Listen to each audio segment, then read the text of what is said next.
கொஞ்ச நேரம் கொடுக்குறோம். நீங்க சொல்றதெல்லாம் எனக்கு புரியுது மேடம். அது வந்து மூளையை பாதிக்குது.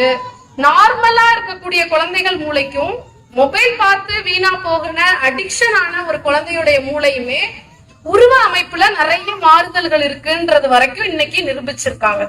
சோ எப்படிதான் இந்த அடிக்ஷனை நாங்க நிறுத்துறது மேடம் அப்படின்னா, எப்பயுமே குழந்தைகள்கிட்ட நம்ம ஒரு பிஹேவியர் வரணும்னு நம்ம எதிர்பார்க்கிறோம் அப்படின்னா அதை முதல்ல நம்ம வர வச்சுக்கணும். சோ ஃபார் சம் டிப்ஸ் நான் சொல்றேன். மொபைலை தவிர்க்கவே முடியல அப்படின்னா குழந்தைகள் இல்லாத நேரத்துல அந்த மொபைலை நீங்க பாருங்க. வீட்டுக்கு குழந்தைகள் வந்துட்டாங்கன்னா ஸ்ட்ரிக்டா 2 நாளைக்கு அழுவாங்க, 2 நாளைக்கு மூஞ்ச தூக்கி வச்சுப்பாங்க, 3 நாள் ஆகட்டும், 1 வாரம் ஆகட்டும், சாப்பிடலன்னா கூட பரவாயில்ல, அந்த ஹாபிச்சுவலுக்கு வந்துருவாங்க. நீங்க 1 வாரம் ட்ரை பண்ணுங்க. போன வச்சு பூட்டுங்க. இல்லைன்னா சிம் கார்டை எடுத்து நீங்க இந்த பழைய நோக்கியா மொபைல் விற்கும், சாம்சங் நோக்கியால சின்ன மொபைல் கிடைக்குது, உங்க சிம் கார்டை போட்டுக்கோங்க. வைஃபை ஆன் பண்ணி உங்களுக்கு யூசேஜுக்கு மட்டும் பசங்க இல்லாத நேரத்துல நீங்க யூடியூப் பாருங்க, இன்ஸ்டாகிராம், வேற வழியே கிடையாது. என்னுடைய குழந்தைகளுக்கு ட்ரை பண்ணி இப்ப 1 வருஷம் ஆகுது. பிள்ளைகள் மொபைல்ன்றதே கிடையாது. ஹோம்ஒர்க் வரைக்கும் நான் தான் பார்ப்பேன். குழந்தைகள் என்னுடைய நாலேஜ் இல்லாம என் மொபைலை எடுக்க மாட்டாங்க. நான் வந்து மொத்தம் 2 மொபைல் வச்சிருக்கேன், லேப்டாப் யூஸ் பண்றேன். கேட்ஜெட் யூஸ் பண்ணாம என்னோட ஃபீல்டுக்கு நான் இருக்கவே முடியாது. பட் ஆனா என்னுடைய குழந்தைகள் யூஸ் பண்ணி கையில தோல் உரியிற அளவுக்கு ஆனாங்க. தோல் உறிஞ்சு போற அளவுக்கு ஹீட்ல கையிலேயே மொபைல வச்சுட்டு, அப்போ நான் முடிவு பண்ண ஒரு விஷயத்தை தான் அப்ளை பண்ண சொல்றேன் உங்களையுமே. நான் ஒரு சின்ன மொபைல் வாங்கினேன், குழந்தைகள் இருக்கிற நேரத்துல யூஸ் பண்ண மாட்டேன். ஒரே ஒரு நாள் அட்வைஸ் பண்ணேன். திரும்ப அவங்க ஸ்கூல் விட்டு வந்து ஒரு 10 நிமிஷம் பார்த்தாதாமா எனக்கு ரிலாக்ஸா ஃபீல் ஆகுதுன்னாங்க. No no, not allowed. நீ தலைகீழ நின்னாலும், நீ அப்படியே வெறிச்சு செவுத்த பார்த்துட்டு இருந்தாலும் பரவாயில்ல. ஒரு பேரண்ட் குழந்தைய அழைச்சிட்டு வந்திருந்தாங்க, கவுன்சிலிங்காக அழைச்சிட்டு வந்திருந்தப்ப அவ செத்த வெளியில வெயிட் பண்றா. அவளை பத்தி பேரண்ட்ட டிஸ்கஸ் பண்ணோம். டக்குன்னு அவகிட்ட என்னமா, பிள்ளை தனியா தானே உட்காந்துருக்கா, அப்பா பண்றாரு, தனியா தானே உட்காந்து மொபைலை கொடுத்துட்டு வந்துடுறேன் மேடம் அப்படின்ட்டு போறாரு. மொபைல் வச்சுட்டு உட்கார்ந்து இருக்கட்டும், நாங்க பேசிடுறோம். தனியா உட்கார்ந்துருந்தா இப்ப என்ன, செவுத்த நம்மளாம் அப்படித்தானே இருந்தோம், ஓட்ட பார்த்துட்டு தானே உட்கார்ந்து இருந்தோம். ஓட்ட பார்த்துட்டு சிந்தனை பண்ணது தானே இன்னைக்கு நான் பேச்சாளரா இருக்கேன். எவ்வளவோ விஷயங்கள், இந்த ராணி குமுதம் அத்தனை புக்ஸ் இருக்கும், குடும்ப மலர்ல நான் படிச்சேன். 6th ஸ்டாண்டர்ட் 8th இன்னைக்கு ஃபேமிலி கவுன்சிலரா இருக்கேன். எதனாலனா அப்ப படிச்ச விஷயங்கள், பதிஞ்ச விஷயங்கள் தான். அப்ப வீட்டுல என்னென்ன புக்கு கிடைக்குதோ எடுத்து படிக்கணும்னு தோணும். ஏன்னா போர் அடிக்குது. இன்னைக்கு குழந்தைகளுக்கு போர் அடிக்கிறதுக்கே நம்ம விடுறது இல்ல. சோ பேரண்ட்ஸ், நீங்க முதல்ல உங்களுடைய பிஹேவியரை சேஞ்ச் பண்ணா மட்டும்தான் குழந்தைகள் மாறுவாங்க. சரியா? சோ நீங்க என்ன பண்றீங்க அப்படின்னா, மொபைல் யூசேஜ குறைச்சிருங்க. அப்படி அதே மாதிரி ஃபீல்டுல இருந்தீங்கன்னா குழந்தைகள் இருக்கிற நேரத்துல அவங்கள மட்டுமே போக்கஸ் பண்ணுங்க. வேற எதுவுமே வேணாம். குழந்தைகள் தவிர்த்து வாழ்க்கை கிடையாது. என்ன கேட்டீங்கன்னா அவங்கதான் வாழ்க்கை, ஃபர்ஸ்ட் பிரியாரிட்டி அவங்கதான்.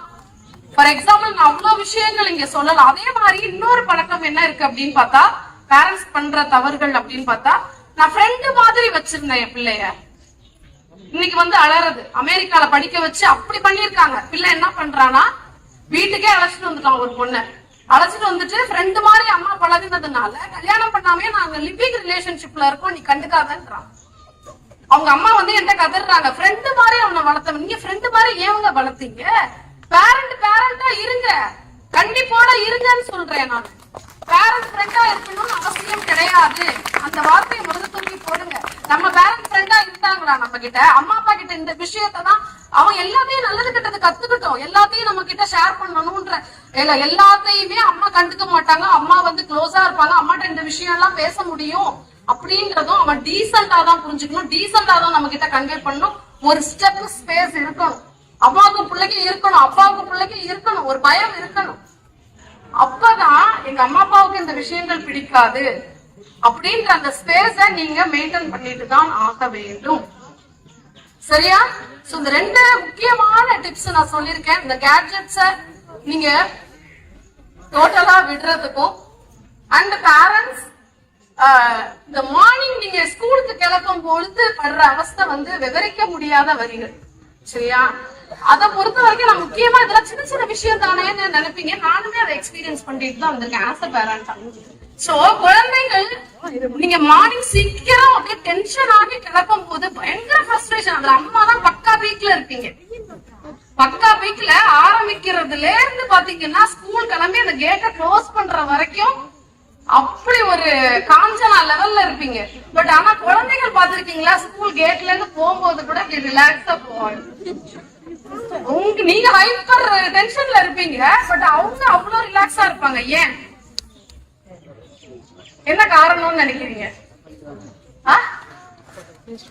நீங்க ரொம்ப ஹைப்பரா பசங்களை கிளப்புவீங்க, ஆனா அவங்க ரொம்ப ரிலாக்ஸா போவாங்க. ஸ்கூலுக்கு கிளம்புவாங்க, கிளம்புறதுமே ரிலாக்ஸா கிளம்புவாங்க. நீங்க தான் புஷ் பண்ணணும். எதனால அப்படி பண்றாங்க? எல்லாருக்குமே நம்ம பார்த்து கொடுக்குறோம், அதுல டென்ஷன் ஆயிடுறோம். சரியா? இனிமே கொஞ்சம் ரிலாக்ஸாவே கிளப்புங்கன்னு சொல்லுங்க. ஏன் அப்படி பண்றாங்க தெரியுமா? எப்படி நம்ம அம்மா அந்த டயத்துக்கு நம்மள கிளப்பி வெளில அனுப்பிடுவாங்க. அந்த கான்பிடன்ட் அவங்களுக்கு வந்துச்சு, நம்ம தான் அதை கிரியேட் பண்ணோம்.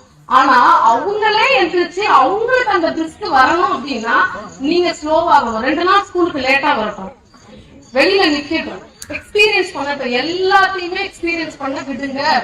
பர்ஃபெக்ஷனா எதிர்பார்க்காதீங்க. முதல்ல அன்பர்ஃபெக்ஷனா ஆகட்டும், அதை அனுபவிக்கட்டும், அவமானப்படட்டும், திருப்பி அந்த புத்தி வரட்டும். நம்மளாம் அப்படித்தானே வந்தோம். எத்தனை நாள் பஸ்ல ஏறி அங்க மோதி இங்க இடிப்பட்டு ஸ்கூல் கேட்ல போய் நின்று ஹெச்எம்கிட்ட திட்டு வாங்கி கெட்ட வார்த்தைகள்லாம் திட்டு வாங்கிருப்போம். நீங்க யாரையும் ஸ்டூடெண்ட்ஸ் அந்த மாதிரி டீச்சர்ஸ் திட்ட முடியாது. நம்ம வாங்கி கிளீனிங் பனிஷ்மெண்ட், வெளியில தரையில மண்ணுல உட்கார வைப்பாங்க, நீ லேட்டா தானே வந்தது.